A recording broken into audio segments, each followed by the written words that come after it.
Commander Chen stood at the observation deck of the International Space Station, her breath fogging the reinforced glass as the enormous alien vessel hovered silently above Earth. Its surface shimmered with iridescent patterns that seemed to shift and flow like liquid metal. Despite her years of military training, she felt her heart racing. "They're requesting to speak with our leaders," Communications Officer Rodriguez said, his voice betraying his awe. "And they're broadcasting in perfect English." Chen nodded, her tactical mind already calculating possibilities. "They've been watching us for some time then." The vessel had appeared without warning, materializing just beyond lunar orbit before drifting closer to Earth. Global defense systems had been rendered temporarily inoperable, not destroyed, just gently disabled, a demonstration of power more effective than any show of aggression could have been. 6 hours later, Chen found herself in a hastily arranged meeting room at the United Nations, sitting beside the Secretary General as Earth's designated military advisor. When the alien delegation entered, a hushed silence fell over the assembled human representatives.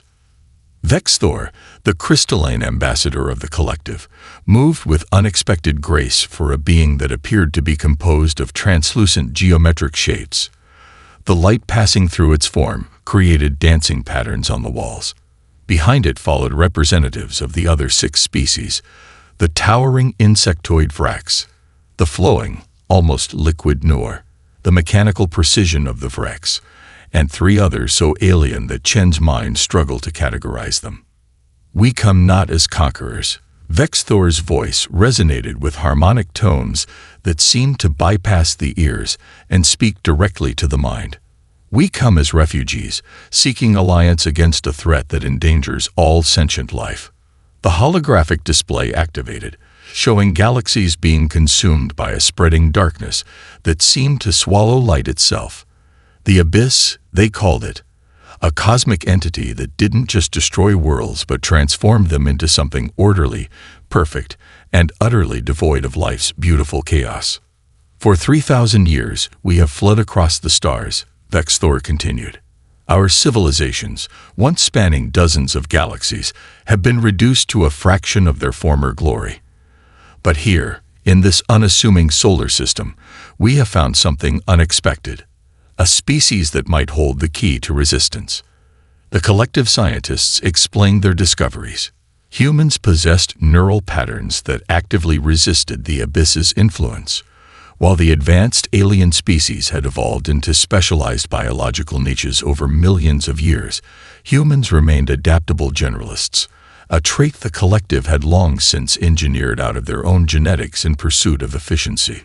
"Your planet sits at the nexus of ancient stellar pathways," Vexthor explained, displaying a map of cosmic ley lines converging on Earth's solar system. "Beneath your Oort cloud lies a gateway built by the Forerunners, beings we believed were merely legends until now." Chen noticed how the alien's crystalline form vibrated with what might have been excitement or anxiety when discussing the Forerunners. "We have the technical knowledge to potentially activate this gateway, but our attempts have failed. Yet preliminary scans suggest human neural patterns might be compatible with its activation mechanisms. This suggests a connection between your species and those ancient builders that we cannot explain." As the implications settled over the room, Chen caught the gaze of Clothar, the Vrax warrior whose compound eyes somehow managed to convey respect. Chen realized humanity had just been thrust onto a cosmic stage they never knew existed, not as bit players, but potentially as the protagonists in the universe's last stand against oblivion. 3 weeks after the collective's arrival, Commander Chen found herself in an unlikely position, sharing a meal with Clothar in the newly established Joint Operations Center beneath the Himalayan mountains. The facility had been constructed with remarkable speed using collective technology, serving as neutral ground for human and alien cooperation. "Your tactical simulations are unexpected," Clothar said, his mandibles clicking thoughtfully as he sampled a piece of mango. The Vrax warrior had developed a surprising fondness for earth fruits.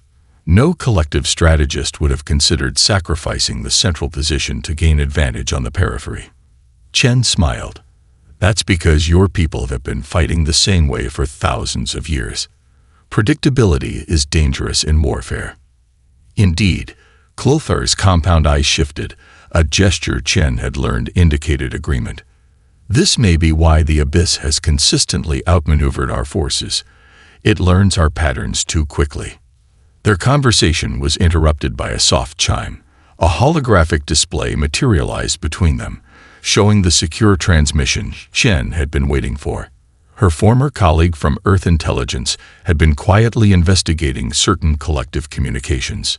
The encryption was complex, the analyst's voice stated, but we've confirmed unusual transmissions between Counselor Zev of the Artaxians and several outposts near Jupiter.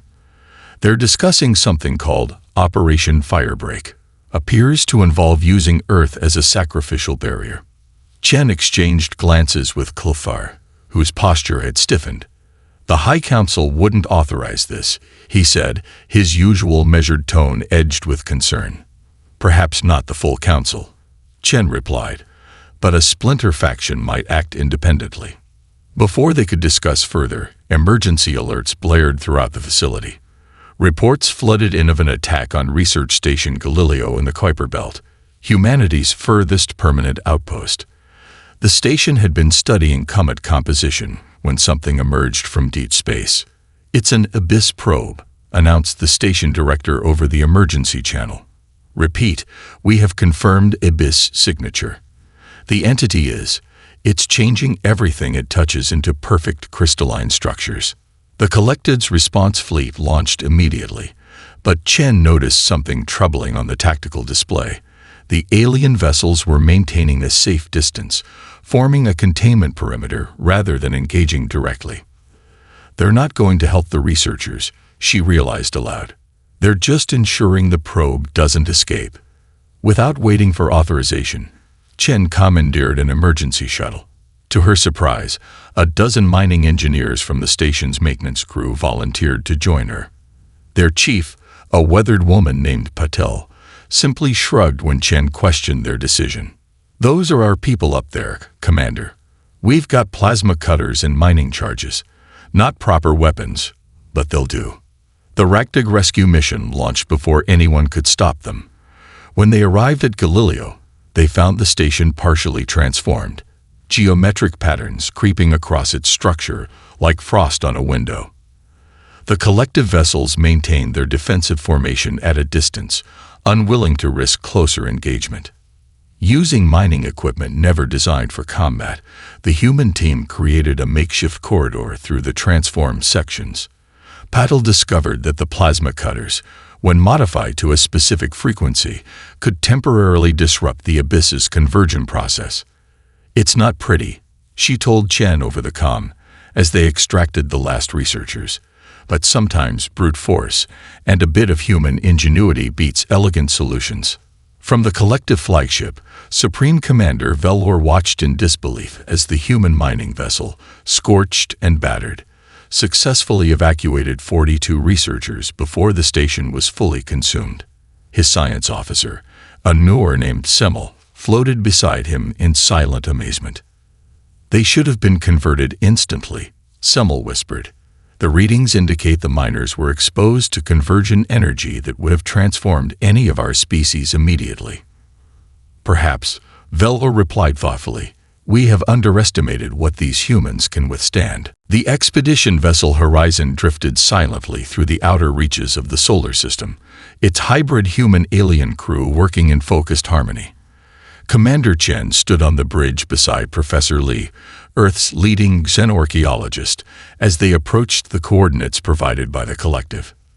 There, Clothar indicated, mandibles twitching with anticipation. Our sensors detect a mass anomaly just beyond that cluster of dormant comets. The view screen magnified the region, revealing what initially appeared to be just another icy body. As they drew closer, however, artificial structures became visible beneath the ice, intricate geometric patterns too precise to be natural. The Forerunners disguised their technology to blend with celestial objects, explained Vexthor, its crystalline form shimmering with excitement. A gateway of this magnitude would otherwise be detected by any passing species. The horizon positioned itself in a stable orbit around the ancient structure. Collective scientists deployed specialized equipment designed to interface with the gateway's dormant systems, their movements precise and methodical, the result of having performed similar operations hundreds of times during their long exodus. After 3 days of careful attempts, frustration began to build among the alien contingent. Despite their advanced understanding of Forerunner technology, the gateway remained stubbornly inactive. "We've attempted every activation sequence in our archives," Semmel, the Nor scientist, reported. Its fluid form rippled with agitation. "The gateway acknowledges our presence but refuses our commands." During a break in the attempts, Chen found herself alone in the observation lounge, studying the holographic renderings of the gateway's internal structures. Something about the control interfaces felt oddly familiar, though she couldn't explain why. "May I join you?" Professor Lee asked, entering with a steaming cup of tea. Chen nodded, pointing to patterns in the gateway's neural interface. "These configurations, they remind me of something, like déjà vu." Lee's eyes widened as he studied the patterns. They bear a striking resemblance to human neural pathways during creative problem-solving. "It's almost as if they were designed for human minds," Chen finished. The professor immediately requested permission to attempt direct interface with the gateway. The collective scientists were skeptical, but having exhausted their options, reluctantly agreed. As Chen volunteered to be the first test subject, Kulfer approached her privately. "This is unnecessarily dangerous," he said, his usually stoic demeanor showing concern. "We have no certainty how a human neural pattern will interact with Forerunner technology." "Sometimes you need to take risks," she replied with a slight smile. "Isn't that what you admire about humans?" The interface chamber was prepared, a blend of collective medical technology and what they understood of Forerunner design. Chen lay back as neural sensors were carefully positioned around her head. Professor Lee monitored her vital signs, while Semmel supervised the connection protocols. Initiating neural handshake in 3, 2, 1. The moment the connection established, the entire gateway hummed to life. Dormant systems activated in cascading sequence, lights illuminating structures that had been dark for millennia. Chen's consciousness expanded beyond her physical form, momentarily connecting with the vast network of information stored within the gateway. Images flooded her mind. Star maps, coordinates, architectural schematics for 6 other gateways scattered across the galaxy, and most surprisingly, faces, human-like faces of the Forerunners themselves. When the connection terminated, Chen sat up abruptly, gasping. The collective representatives gathered around her, their expressions ranging from amazement to disbelief. "The gateway responded to you instantly," Vexthor stated, its crystalline structure vibrating with excitement, "as if it recognized you as authorized personnel." "Because it did," Chen said quietly, still processing what she had seen. "The Forerunners. They looked like us. Not exactly, but close enough that there must be a connection." She turned to face the assembled team. "And there are 6 more gateways. Each one needs to be activated by a human mind to complete the network." Back on Earth, Dr. Santos stared at her laboratory results in disbelief. The samples obtained from the Abyss probe showed something impossible. When exposed to human DNA, particularly a specific sequence on chromosome 7, the converted material briefly reverted to its original form before the Abyss influence reasserted itself. "Run the test again," she instructed her team, "and prepare a secure transmission to the horizon. I think we've just found the Abyss's weakness." The horizon hummed with excitement as the gateway's newly activated systems revealed a network of stellar coordinates. 7 points of light illuminated the holographic display in the ship's conference room. 7 gateways forming a perfect heptagon across the galaxy. "If we can activate all 7 simultaneously," explained Professor Lee, "the resulting energy field could create a barrier that the Abyss cannot penetrate." High Counselor Malcor of the Artaxians studied the display, his elongated fingers tracing the pattern.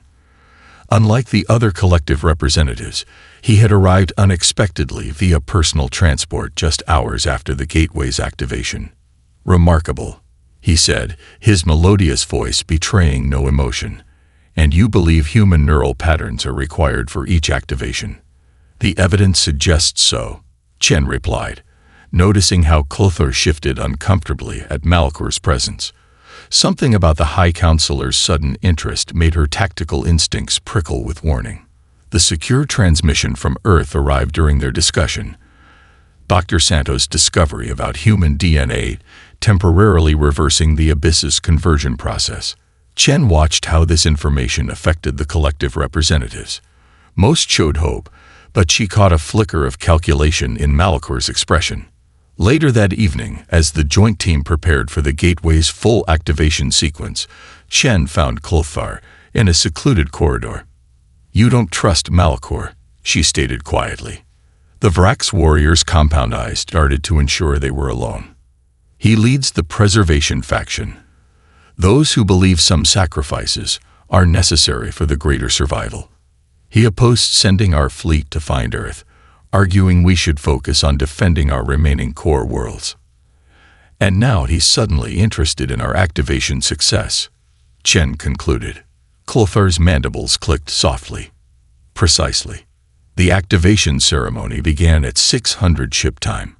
The gateway's central chamber pulsed with ancient energy as Chen prepared to interface with its systems again. Professor Li supervised the procedure while collective scientists monitored power levels. The neural connection established smoothly this time. Chen's consciousness expanded into the gateway systems, navigating its architecture with growing familiarity.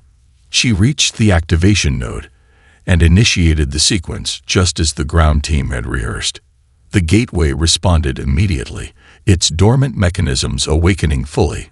Energy cascaded through structures that had waited millennia for this moment. On the monitoring screens, the 7 coordinates pulsed in unison, a network preparing to activate across vast distances. Then, without warning, alarms blared throughout the chamber.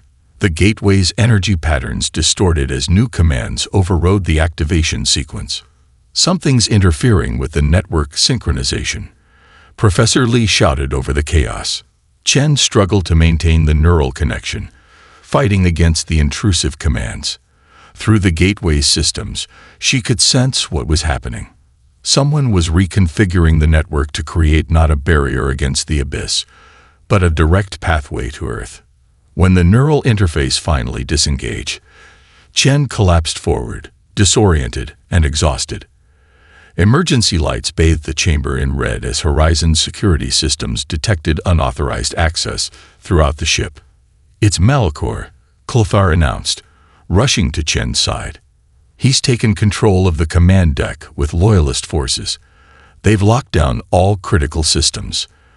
The ship rocked violently as explosions erupted from multiple decks, not an attack from outside, but strategic internal sabotage.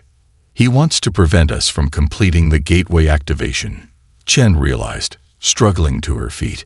"And he'll destroy this ship with all of us on it to make sure." "Not all of us," Clothar corrected, leading Chen and a small group of loyal collective members toward an emergency access tunnel. The experimental vessel Defiance is docked on the auxiliary bay for field testing. It's shielded from main systems and might have escaped the lockdown. As they raced through the deteriorating ship, Chen caught glimpses of Malkor's forces, not just Artaxians, but members from all collective species who shared his philosophy. The betrayal cut across species lines, united by the belief that sacrifice was necessary for survival. They reached the auxiliary bay just as another explosion rocked the horizon. The Defiance waited, a sleek vessel combining the best of human and collective technology, designed for long-range exploration, but never fully tested. "We have no choice," Chen said, sealing the airlock behind the last of their group. A mix of humans and aliens united by their refusal to surrender to either the Abyss or those who would sacrifice others for salvation. As the Defiance disengaged from the dying horizon, they watched Malkor's command ship accelerate toward Earth, carrying with it the stolen data from the gateway and the knowledge of humanity's unique properties, both the neural patterns needed for activation and the DNA that could resist the abyss. The Defiance drifted silently through the void between star systems, its experimental engines humming at minimal power to avoid detection. 3 days had passed since their narrow escape from the horizon, and the initial chaos had given way to an uneasy routine as the mixed crew struggled to adapt to their circumstances. In the ship's cramped command center, Chen studied their limited options on the navigation display. Behind her, she could hear the distinct sounds of conflict from the engineering section, not physical, but philosophical. The power distribution must follow established protocols, insisted Mirav, an Artaxian engineer whose elongated fingers moved with precise, mathematical certainty across the control panel. Deviating from optimal parameters risks system failure. Optimal under laboratory conditions, countered Rodriguez, the human mining engineer who had survived the Galileo station attack. But we're running hot systems alongside cold, mixing technologies that were never meant to interface. We need adaptability, not perfection. Chen suppressed a smile as she listened to the tenth such argument in as many hours. The friction between their approaches was inevitable. Collected species had evolved toward hyper-specialization over millions of years, while humans remained adaptable generalists by comparison. Clefar approached, his normally rigid posture showing signs of fatigue. The Vrex are still struggling with the communication systems, he reported. Their programming expertise is unmatched, but they cannot account for the human intuitive interfaces. Then they need to stop trying to understand the interfaces and just use them, Chen replied. Sometimes overthinking is the enemy. The Vrax warrior tilted his head in consideration, an approach contrary to millennia of their evolution. He noted, but perhaps necessary under these circumstances. Their conversation was interrupted by a sudden alarm as the ship's sensors detected an approaching anomaly. The main view screen activated automatically, displaying a roiling mass of perfect geometric patterns that seemed to twist reality around them. An abyss manifestation. Evasive maneuvers, Chen ordered immediately.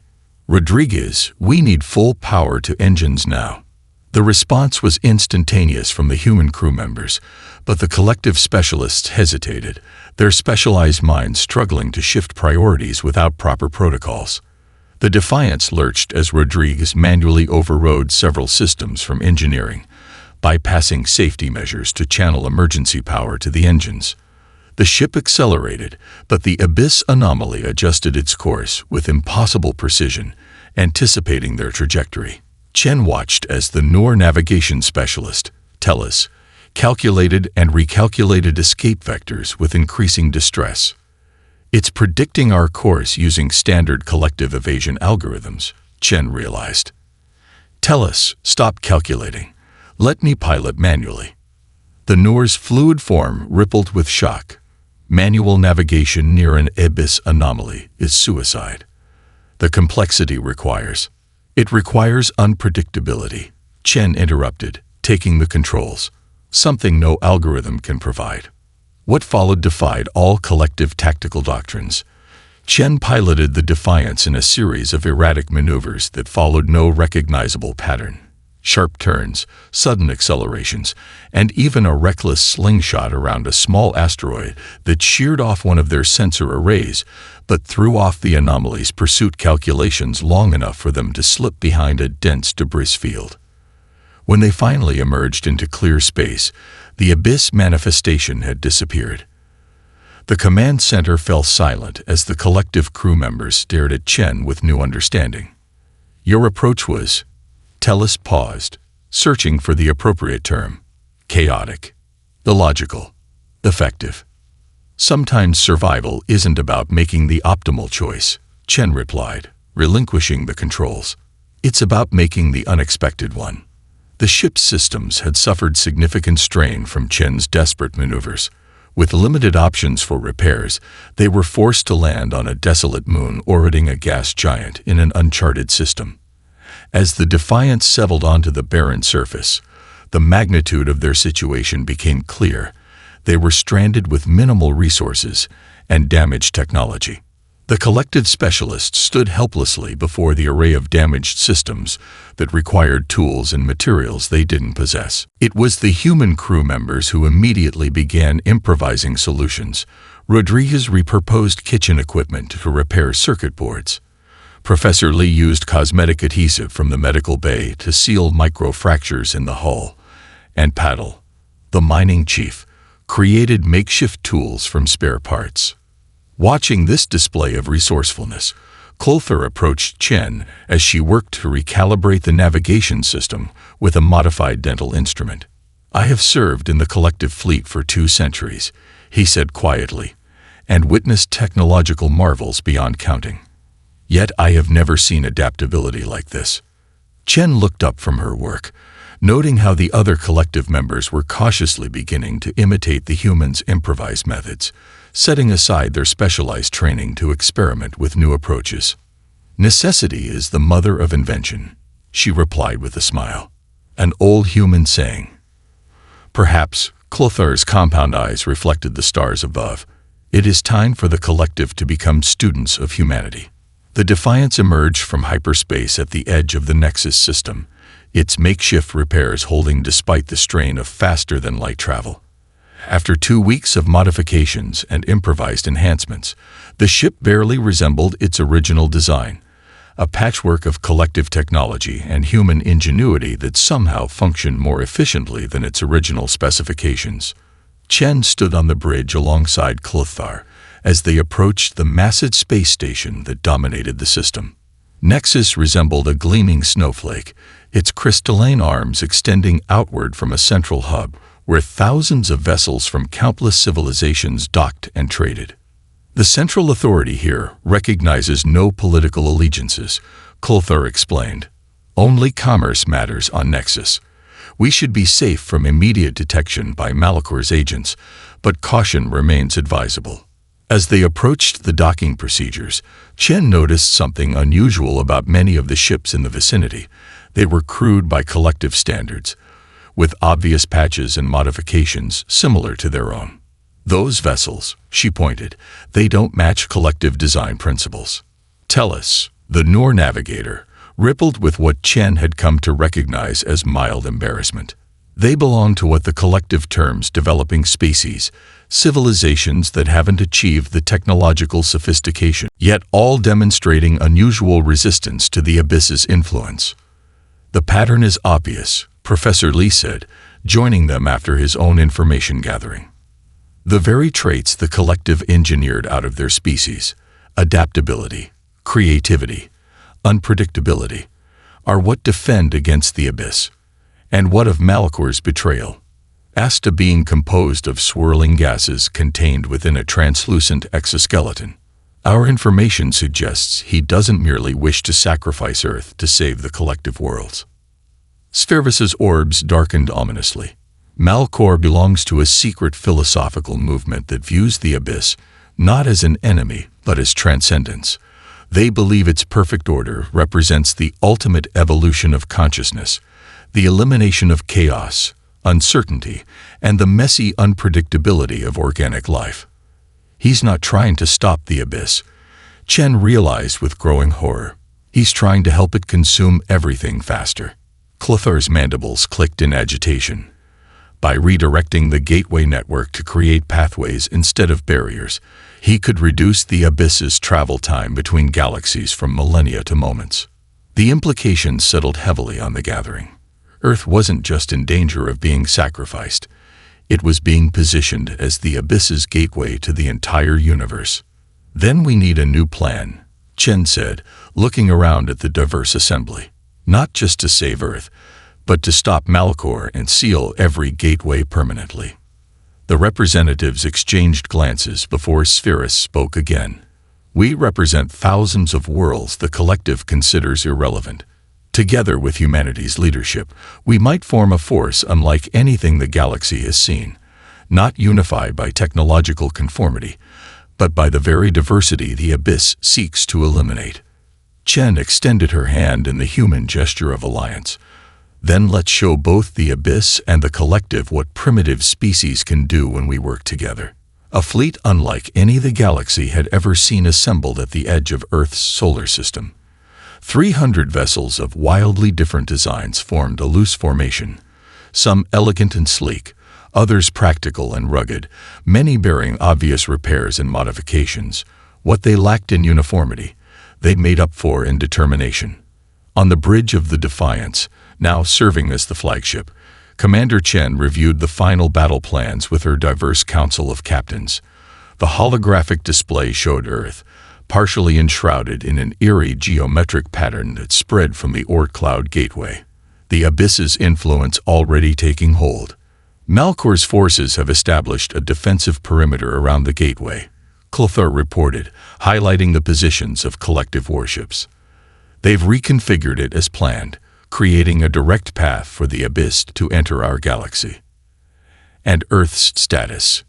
Chen asked, dreading the answer. Spheris's luminous orbs dimmed slightly. Approximately 38% of the planet shows convergent patterns.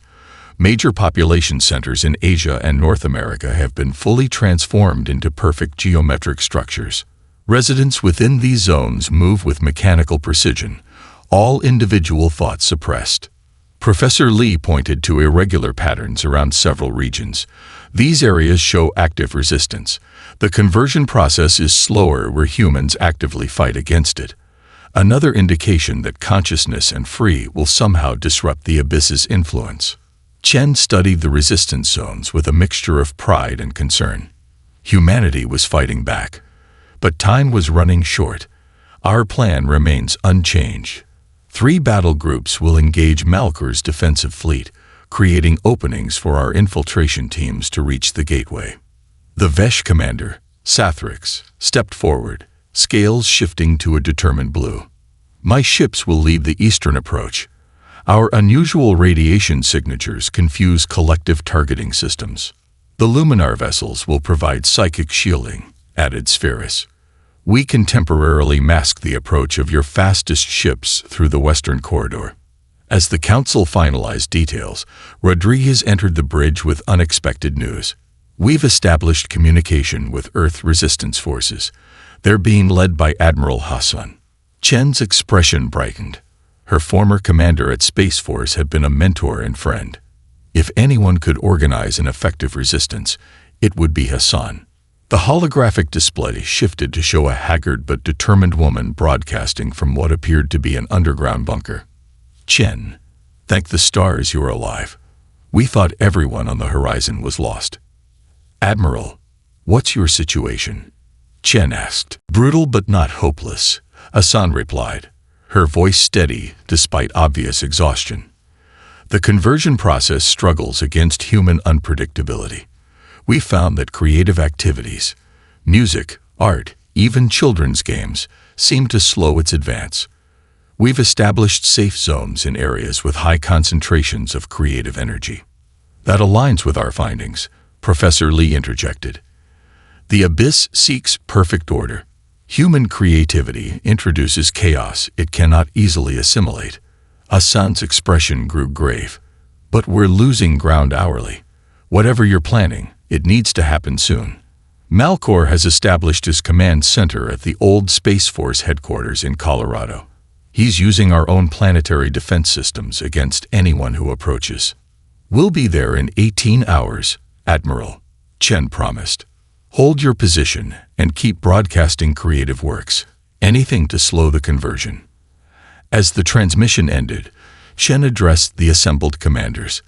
This won't be a conventional battle. Malkor expects us to follow established military doctrine, to target strategic positions, neutralize defensive capabilities, and secure the gateway. So we'll do none of that. Her words were met with confused stares from most of the alien commanders, though the humans present simply smiled in understanding. Instead, Chen continued, we'll embrace chaos. No formation, no predictable approach vectors. Each ship captain will have full autonomy to determine their own entry path and evasive maneuvers. Our only coordination will be timing, a simultaneous approach from all possible angles. But that's The Artaxian commander began, struggling with the concept. That's madness. Without coordinated movements, we risk friendly fire incidents, collision hazards, communication breakdown. Exactly, Chen interrupted with a grim smile. And the Abyss cannot predict madness. The unconventional battle plan spread through the Alliance fleet, met with reactions ranging from enthusiasm to horror depending on the species. Yet, as Chen had come to expect, even the most ordered minds among their allies were learning to embrace unpredictability as a tactical advantage. As Earth grew larger in their view screens, Chen looked around at the bridge crew, humans, and aliens working side by side, each bringing their unique perspectives to the fight. They were returning home not as conquerors or saviors, but as equals in a struggle for the very essence of life itself. The beautiful chaos of existence against the perfect empty order of the Abyss. The battle for Earth began not with a coordinated assault, but with beautiful chaos. Alliance vessels appeared from seemingly impossible vectors, some slingshot around Jupiter's moons for acceleration, others hid within the solar radiation of coronal mass ejections, and several even powered down completely to drift as apparent debris before reactivating at critical moments. From the command deck of his flagship, Malkor watched in growing frustration as his defenses failed to establish targeting locks on the erratically moving enemy ships. The collective battle doctrine relied on precise formations and predictable engagement patterns, a refined art perfected over millennia. But the Alliance fleet moved like a swarm of insects, each vessel following its own unpredictable path. They're not coordinating at all. His tactical officer reported in disbelief. Our prediction algorithms are failing because there's no pattern to predict. Malkor's elongated fingers tightened on his command chair. Adapt our defense grid. Focus fire on their largest vessels. But even this strategy proved ineffective as the Alliance's largest ships performed maneuvers that defied their apparent mass constraints, the result of Rodriguez's unconventional engine modifications now implemented across the fleet. Meanwhile, Chen led a small infiltration team toward Earth's surface. The Defiance, its hull reconfigured to resemble a collective supply vessel, slipped through the chaos of battle. Inside, Chen briefed her diverse team. Clothar, Rodriguez, Professor Lee, Spheris, and representatives from 3 other Alliance species. The Gateway Control Center is located beneath the former Space Force headquarters, she explained. Admiral Hassan's resistance forces will create a diversion on the surface while we access the underground facility. Rodriguez checked his makeshift weapon, a mining tool reconfigured to disrupt the Abyss's energy signature. And once we're inside, I'll need to interface directly with the gateway, Chen replied. Her voice steadied despite the implication. No human had sustained prolonged neural contact with Forerunner technology. Professor Lee believes we can reverse the polarity of the gateway network, turning Malkor's pathway into a trap for the Abyss itself. The Defiance landed amidst the chaos of a resistance attack. Hassan's forces, a mix of military personnel and civilians, fought with desperate creativity against converted humans who moved with mechanical precision. The converted didn't use weapons. They simply overwhelmed with numbers, trying to spread the Abyss's influence through physical contact. They're not trying to kill, Hassan explained as she met Chen's team in a secure tunnel. They're trying to perfect us. The Admiral led them through a network of underground passages where humans had established a bastion of deliberate disorder, walls covered in vibrant, chaotic artwork, musicians playing discordant melodies, children engaged in games of pure imagination. The Abyss's influence seemed weakest here, unable to penetrate the shield of human creativity. The Gateway Control Center is through here. Hassan indicated a heavily secured door. Malkor rarely leaves it. He's become obsessed with monitoring the Abyss's approach through the network. Chen's team moved silently through the facility, encountering surprisingly little resistance. Most of Malkor's forces were focused on the space battle or surface fighting.